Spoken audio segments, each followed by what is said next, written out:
যখন গাড়িতে উঠছি বৃষ্টি থেমে যাচ্ছে, আবার গাড়ি থেকে নামছি ঝমঝম করে বৃষ্টি এসে যাচ্ছে। তো উনি ওই বৃষ্টির সময় সামনে একটা অবয়ব, গাড়িটা স্টার্ট নিচ্ছে না। সেকেন্ড গাড়িতে আমরা ছিলাম, তারপরে আরো দুটো গাড়ি ছিল, 4টি গাড়ি একসাথে স্টার্ট নিচ্ছে না। আমি আর শুনতে আমার এবার ভয় লাগছে, এবার সত্যি ভয় লাগছে। নমস্কার, 17ই নভেম্বর আড্ডা টাইমসে স্ট্রিম হতে চলেছে পেতনি ওয়েব সিরিজ। আমি তার পরিচালক অভিমন্যু। আমাদের সঙ্গে আছেন উষসী, সেই সিরিজের অ্যাক্টর, যে নাম ভূমিকায় পেতনি রূপে, এবং রয়েছে আরেকজন জ্যাসমিন, যার ওপর পেতনির প্রভাব পড়ছে। সুতরাং এদের দুজনের সঙ্গে আমাদের এই সাবজেক্টের সঙ্গে রিলেটেড দুজন মানুষ আজকে আমাদের সঙ্গে আছেন। পরিচয় করে দিব তাঁদের সঙ্গে, একজন ঈশিতা আর একজন দেবরাজ। তো ওনারা বেসিক্যালি আমরা যাকে বলি ঘোস্ট হান্টার্স, এবং সেই জিনিসটি কি এক্স্যাক্টলি ঘোস্ট হান্টিং কি বিষয়টা আমরা জেনে নেব, কারণ আমরা এই টার্মোলজিটা জানি, কিন্তু সেই বিষয় একটু বিশদে যদি জানতে হয় তাহলে অবভিয়াসলি মানে আসল মানুষদের কাছ থেকে শুনে নেওয়াটা বেটার হবে। তো আপনারা যদি একটু বলেন যে ঘোস্ট হান্টিংটা কি, মানে আমরাও জানতে আগ্রহী এবং দর্শকরা তো বটেই। ঘোস্ট হান্টিং কথাটা হচ্ছে, ঘোস্ট হান্টার আমাদেরকে বলা হয়। বেসিক্যালি আমরা কিন্তু মানে ইনভেস্টিগেশন করি, আমরা ইনভেস্টিগেটর। হান্টার মানে হচ্ছে ধরা, আমরা ওরকমভাবে ধরতে পারি না। তো ইনভেস্টিগেশনটা বিভিন্ন রকম প্রসিডিওরের মাধ্যমে আমরা করে থাকি, যেটা সায়েন্টিফিক ওয়েতে। আমরা মনে করি যখন কোনো জায়গায় কোনো এনার্জি প্রভাব ক্রিয়েট করার চেষ্টা করছে, তখন অনেক রকম মানে সার্কামস্টান্সে অনেক রকম চেঞ্জেস হয়। যেরকম ওয়েদারে চেঞ্জ হয়, তো মানে টেম্পারেচার আপ ডাউন করে, অ্যাটমসফিয়ারে বিভিন্ন রকম চেঞ্জেস হয়, ইলেকট্রোম্যাগনেটিক ফিল্ডে চেঞ্জ হয়। তো সেগুলো আমরা আমাদের যে গ্যাজেটস আছে সেগুলো দিয়ে আমরা ডিটেক্ট করার চেষ্টা করি। তো কোনো জায়গায় এই জিনিসগুলো কিন্তু মানে যেখানে খুব মোবাইল টাওয়ার বেশি থাকে সেখানেও ইলেকট্রোম্যাগনেটিক ফিল্ড খুব হাই থাকে। কিন্তু এমন কোনো জায়গায় হয়তো গেছি যেখানে মোবাইল টাওয়ার বা এরকম জাতীয় কিছু নেই, অথচ ওখানে ম্যাগনেটিক ফিল্ড প্রচন্ড রেটে হাই দেখাচ্ছে, যেখানে দেখানোর কথাই না। তো তখন আমরা মানে ধরে নিতে পারি যে ওটা কোনো এনার্জি, মানে যেটাকে সাধারণ লোক স্পিরিট বলছে, তো সেটা কোনো চেঞ্জেস করার চেষ্টা করছে। তো সেরকম আমরা গ্যাজেটসের মাধ্যমে দেখার চেষ্টা করি। ইলেকট্রোম্যাগনেটিক ফিল্ড ডিটেক্টর আছে, এক্সটার্নাল থার্মোমিটার আছে, যেটা টেম্পারেচারে চেঞ্জেস আপ ডাউন হলে বলে যে কোনো স্পিরিট টেম্পারেচার ড্রপ, হ্যাঁ গায়ে কাটা দিচ্ছে, কেউ বলছে আমার ঠান্ডা লাগছে। তো তখন আমরা টেম্পারেচারটা মাপার চেষ্টা করি, যে বাইরের টেম্পারেচার কি আছে আর যেখানে ফিল করছে সেখানে টেম্পারেচারটা কি আছে। মানে সেটা তখন হয় যদি তার শারীরিক কোনো মানে শরীর খারাপ না থাকে, মানে যেখানে মেডিকেল সায়েন্স ফেল করে যায়, তারপরে বাইরে গিয়ে যদি কিছু অ্যাবনর্মাল কিছু ঘটে, তখন সেটাকে আমরা মানে স্পিরিট বা ঘোস্ট সাধারণ অর্থে যেটা বলে সেগুলোকে আমরা ধরে নিতে পারি। তো সেই আমরা এই গ্যাজেটসের মাধ্যমে সেগুলোকে আমরা ইনভেস্টিগেট করার চেষ্টা করি। তাহলে পুরোটাই সায়েন্টিফিক মাধ্যমে? হ্যাঁ, আমরা যেটা করি সেটা সায়েন্টিফিক মাধ্যমে। হ্যাঁ, তাহলে কি মানে আপনাদের মানে কোনো সায়েন্টিফিক ব্যাখ্যা আছে, মানে এই ধরুন স্পিরিটের ব্যাপারে, অথবা মানে আমাদের যেহেতু নামটা পেতনি, সেরকম কোনো সায়েন্টিফিক ব্যাখ্যা আছে? আমাদের ইন্ডিয়াতে বা ওয়েস্ট বেঙ্গলে দু টাইপের লোক আছে। একজন হচ্ছে পুরো বিলিভার, আর একজন আছে একদম নন বিলিভার। মাঝখানে যে কোয়েশ্চেন করার লোক, যে কোনো একটা এমন কোনো ইনসিডেন্ট হলো যেটা মানুষের মাথায় মানে লজিক্যাল কোনো এক্সপ্লেনেশন ছিল না, সেটাকে লোকে সবসময় ইগনোর করে যায়, যে এটা হয়তো আমার মনের ভুল হলো বা ওটা কোনো অন্য রিজনে হয়ে হবে। কিন্তু এই যে জিনিসটাকে রিয়েল রিজনটা বোঝার, সেই রিজনটা বোঝার মানুষ খুব কম। তো আমরা ওই মানে পথেই এগোচ্ছি যে ওই রিজনটা খুঁজে, রিয়েল রিজনটা।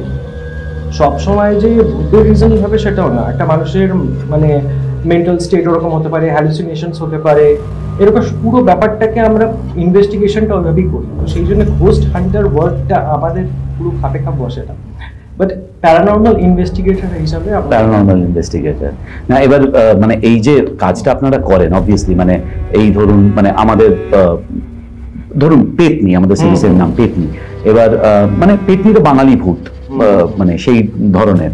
এবার জিনিসটা হলো যে মানে আপনাদের এটা তো খুব ডেঞ্জারাস একটা বিষয়, যেরকম আমরা মানে ধরুন এটা একটা হরর সিরিজ, সেরকম মানুষ ভয় পাবে সেই জন্য বানানো।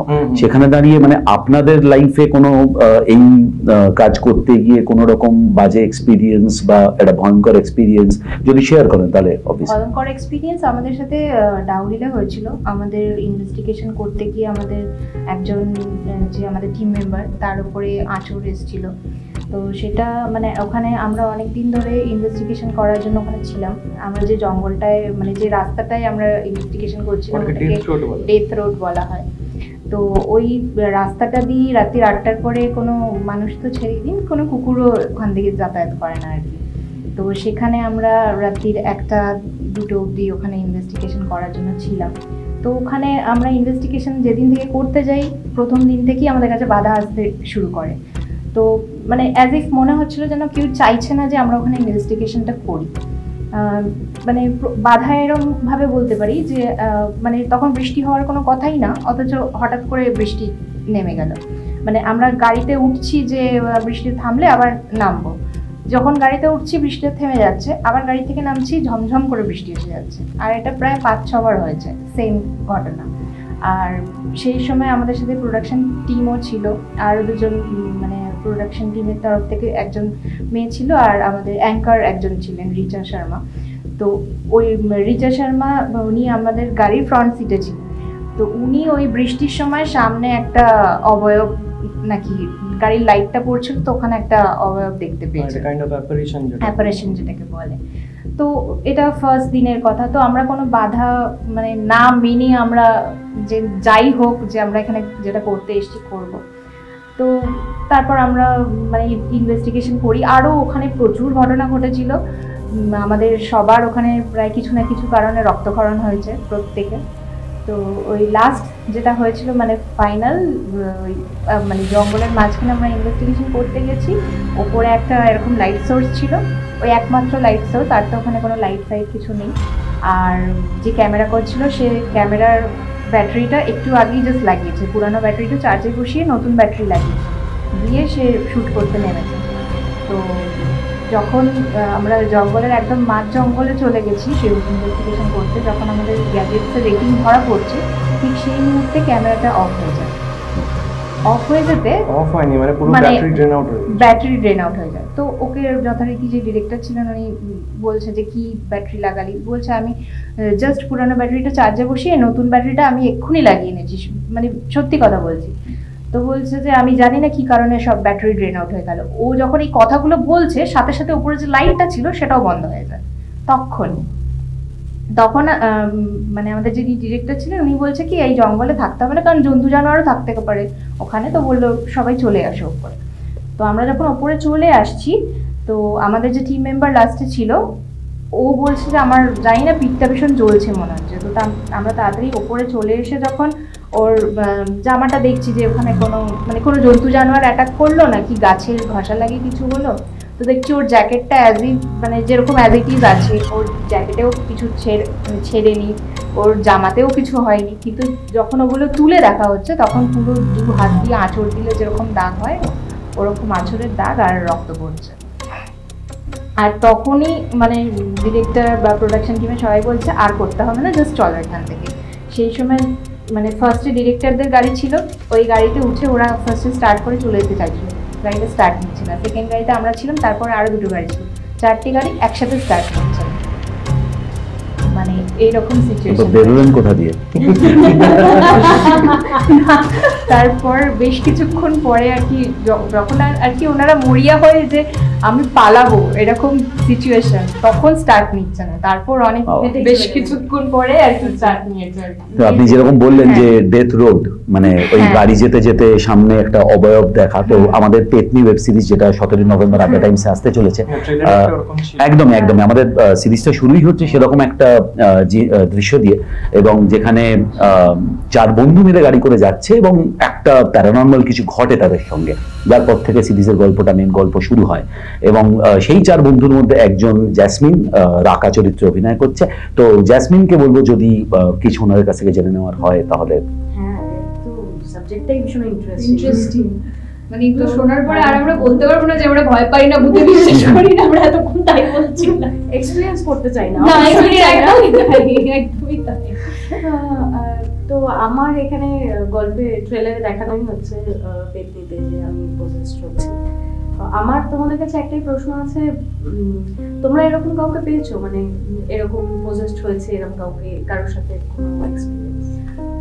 পজেসড বলতে আমি ট্রেলারে যতটুকু দেখলাম তোমার পজিশনটা যেরকম ওই রকম ভাবে পজিশন, মানে সেইভাবে এখনো কাউকে ফেস করিনি। কিন্তু আমি বলছি যে আমাদের একজন টিম মেম্বার আছে যার সাথে এমন অদ্ভুত ঘটনা ঘটছে, সেগুলোকে এক ধরনের বলা যেতে পারে হয়তো ওকে কেউ পজেস করেই রেখেছে।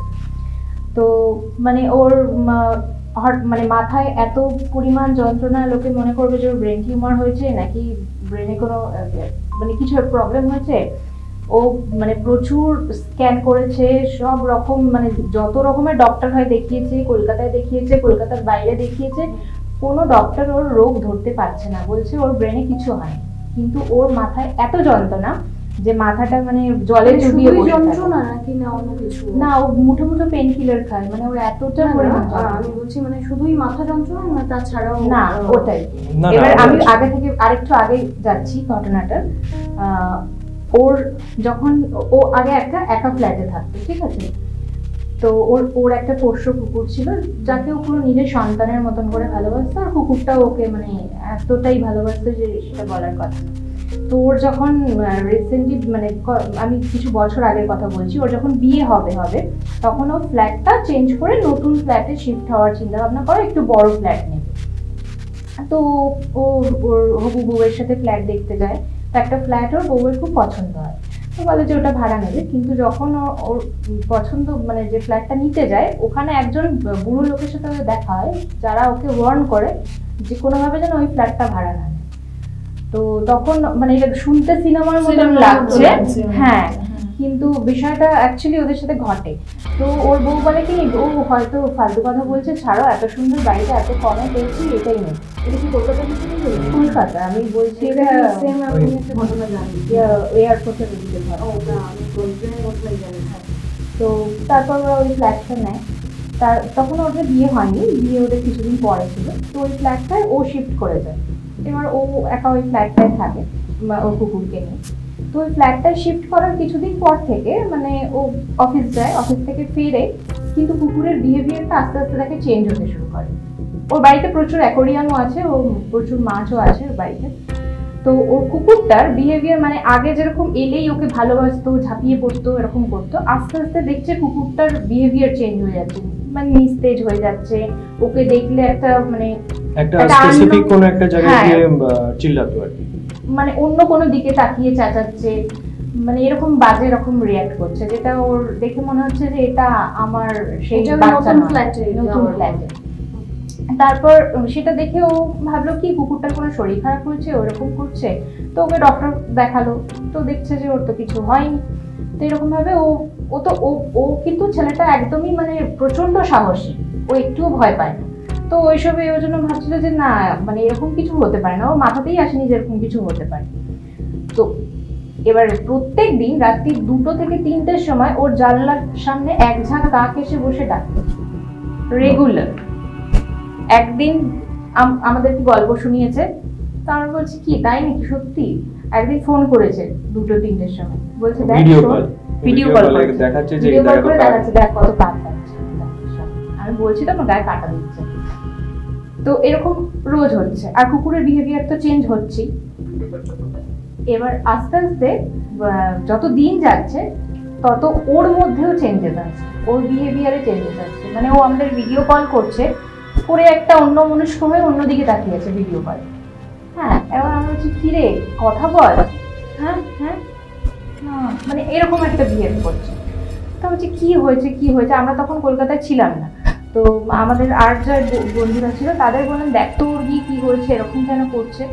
তো ও গিয়ে জানতে পারে যে কুকুরটার ওরকম বিহেভিয়ার হচ্ছে, প্লাস আস্তে আস্তে ওর একটা করে মাছও মারা যাচ্ছে। তো ওর বউ তখন বলে যে তাহলে এখানে কোনো নেগেটিভ এনার্জি কিছু একটা হচ্ছে। তো আমরা দেখি ও একদিন ওর বউ করেছে কি, ওর বাড়ির সারা দেওয়ালে রাম রাম রাম রাম করে কাগজের মধ্যে লিখে রেখে অফিস চলে গেছে।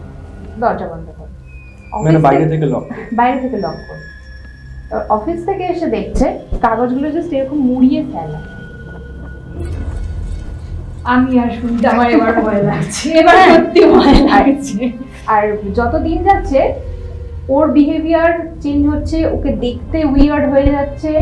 আর ওকে যত ওর বউ বলছে চলো এবার এখানটা আমার ঠিক লাগছে না, তারপর আমি যেটা বলতে মিস করে গেলাম, এই ঘটনার পরে একদিন ও অফিস থেকে এসছে, দরজা খুলেছে, কুকুরটা কোনো একটা জিনিসে প্রচন্ড ভয় পেয়ে গিয়ে ওকে দরজা খোলা মাত্রই ও দৌড় মেরে পালিয়ে যায়।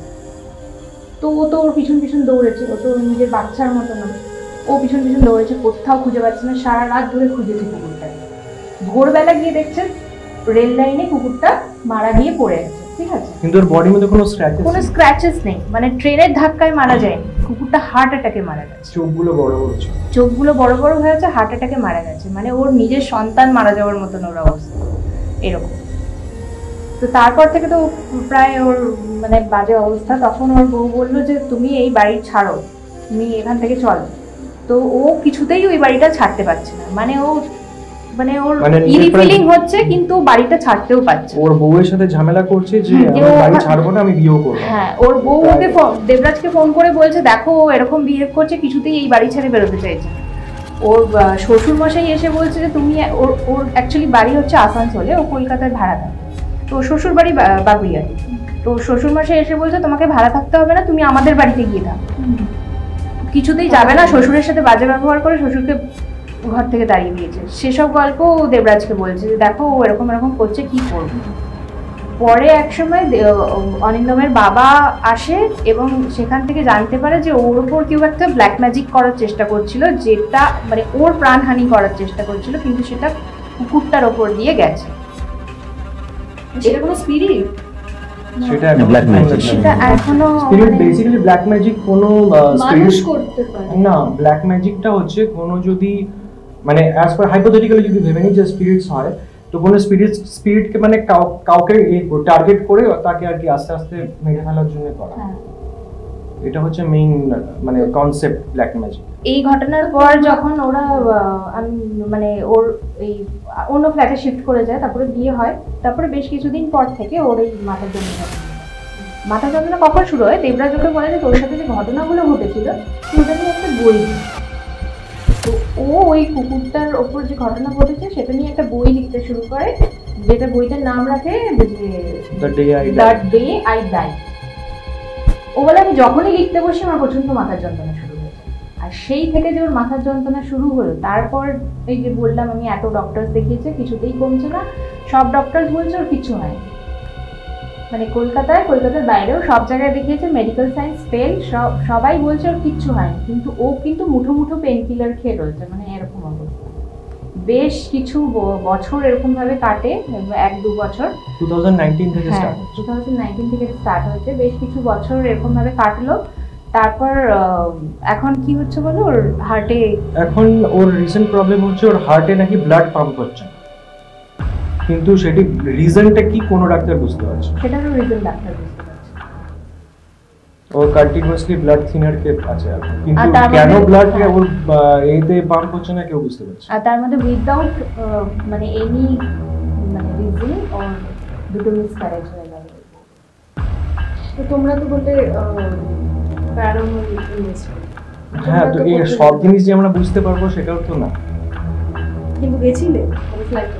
হ্যাঁ, এখন যে ফ্ল্যাটটায় আছে সেই ফ্ল্যাটেই কিন্তু গেছি কোনো রকম, আগের ফ্ল্যাট না, ওই আগের ফ্ল্যাটে আমরা না, ওই আগের ফ্ল্যাটটা তো আমরা অ্যাক্সেস করতে পারছি না, তাকে ওরা আমাদের অ্যাক্সেস করতে পারে।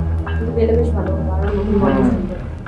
যাই হোক, এবার এটা যার উপর দিয়ে যাচ্ছে না, কাটতে নেই, বুঝতে পারেন অবভিয়াসলি, মানে স্পিডি রিকভারি মানে রিকভার্ড হোক, সেটাই সেটাই প্রার্থনা। স্পেশালি যখন ওর দুটো মিসক্যারেজ হয়ে গেল, সেটা শুনে তো ভীষণ।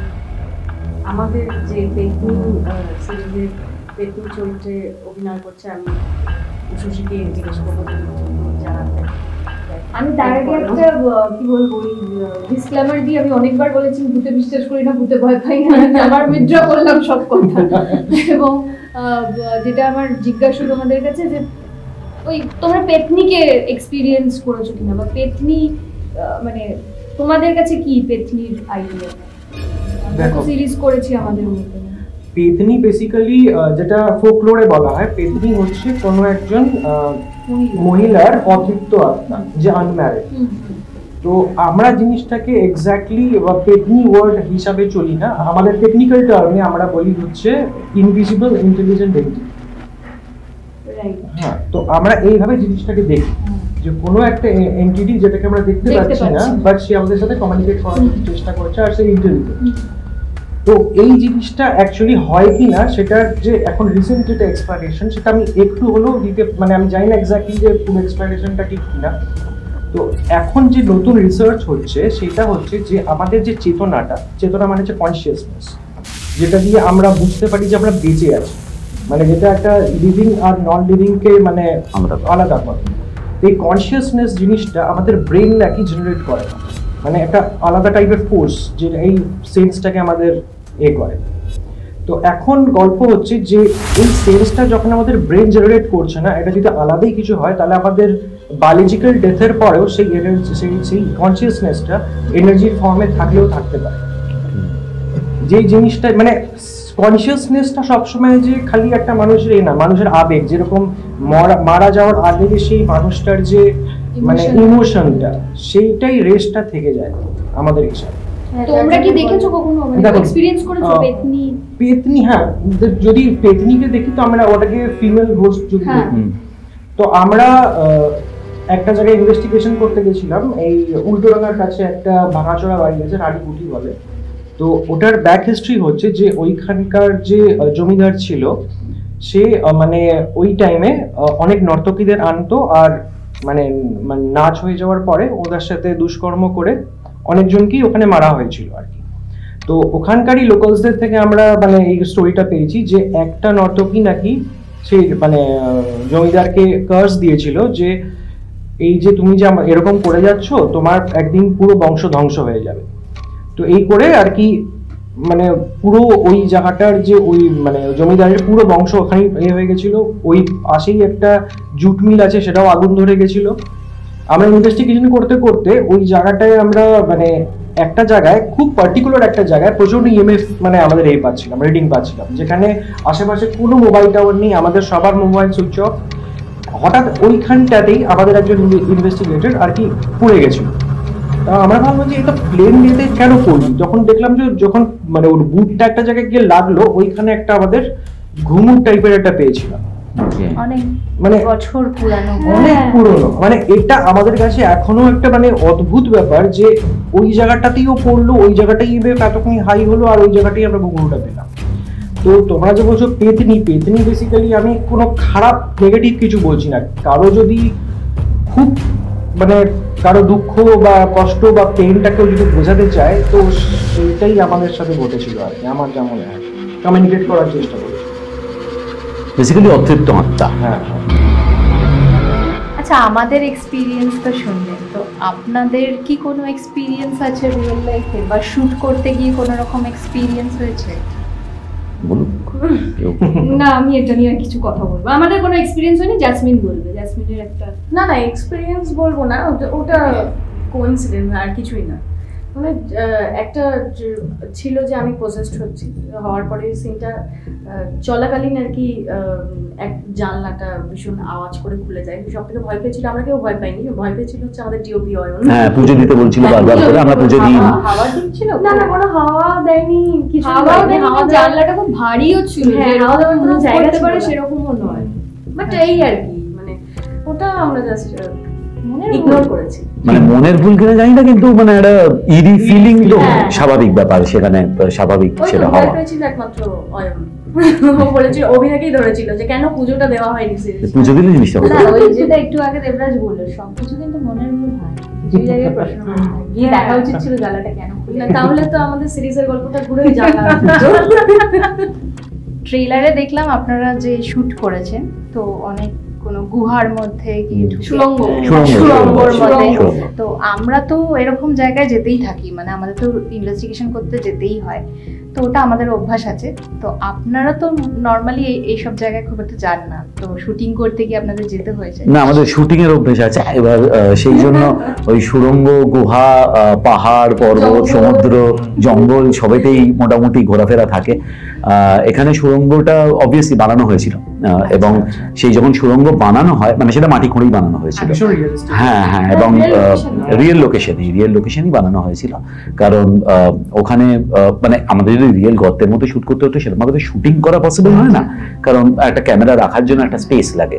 এবার সেটা রিয়েল লোকেশনই মাটি খুঁড়ে বানানো হয়েছিল। সুতরাং সেখানে যখন শুট হচ্ছে মানে সত্যি কথা বলতে আপনারা যখন অডিয়েন্সরা যখন দেখবেন, আপনারা যখন দেখবেন তখন জিনিসটা ইরি ফিল আসছে, তো সেটা তো বটেই, সেটা একটা হয়। কিন্তু যখন রিয়েলিটিতে যখন আমরা শুট করি না যে কোনো জিনিস, মানে সেটা সিনেমা হোক, সিরিজ হোক, যে কোনো জিনিস আমরা যখন শুট করি তখন যে মানে তখনকার ফিলিংটা একটা অন্যরকম ফিলিং হয়, এবং যেটা মানে একটা হন্টিং অ্যাটমসফিয়ার ক্রিয়েট করে দেয়, যেটা অবভিয়াসলি মানে অ্যাক্টরসদের হেল্প করে, আমাদের হেল্প করে, সবাইকে হেল্প করে কাজটাতে ঢুকে যাওয়ার জন্য।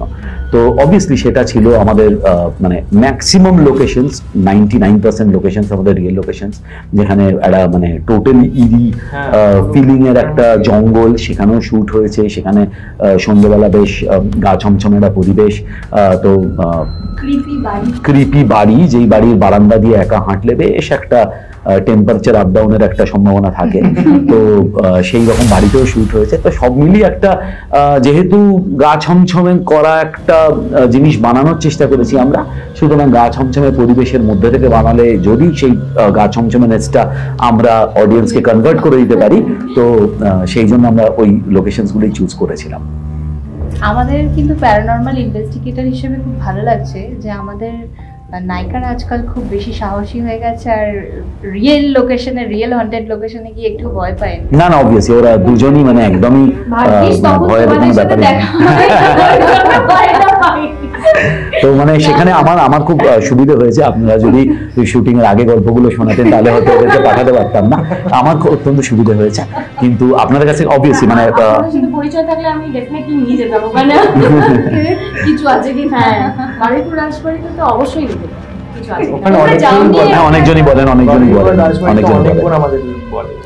বিভিন্ন কলকাতার বিভিন্ন শুটিং লোকেশনস আছে যেগুলো বেসিক্যালি একটু হন্টিং একটা ফিলিং দেয়, যেমন লোহিয়া হসপিটাল আছে, বারুইপুর রাজবাড়ি আছে, এরকম বিভিন্ন লোকেশনস আমাদের আছে, স্টুডিও আছে, মানে বিভিন্ন জায়গায় হয়। কারণ মানে সত্যি কথা বলতে হ্যাঁ, শুধু তো জঙ্গল বা ইয়ে না, মানে বিভিন্ন জায়গাতে বিভিন্ন রকমের জিনিস হয়ে থাকে।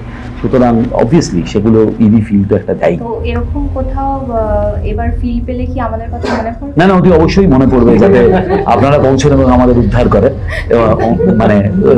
মানে অবভিয়াসলি কেই বা চায় সেটা ফেস করার জন্য, কিন্তু মানে তো সেই ফেসটা বেসিক্যালি এই যে পেতনির ফেস, সেই ফেসটা করেছে রাকা আমাদের সিরিজ পেতনিতে, এবং সে ফেস করে তার উপর দিয়ে কি গেছে, এবং সেই পেতনির উপর দিয়ে তার আগে কি গেছে এবং এখন কি যাচ্ছে, সেইটা দেখার জন্য আপনাদের সবাইকে দেখতে হবে। প্লিজ 17 নভেম্বর, 17 নভেম্বর আড্ডা টাইমসে স্ট্রিম হতে চলেছে পেতনি। প্লিজ দেখবেন, যদি ভালো লাগে আমাদের জানাবেন, আরো ভালো করে কাজ করতে পারবো। যদি খারাপ লাগে সেটাও জানাবেন, তাহলে নিজেদেরকে ভবিষ্যতে রেকটিফাই করতে পারবো। থ্যাংক ইউ, দেখা হচ্ছে।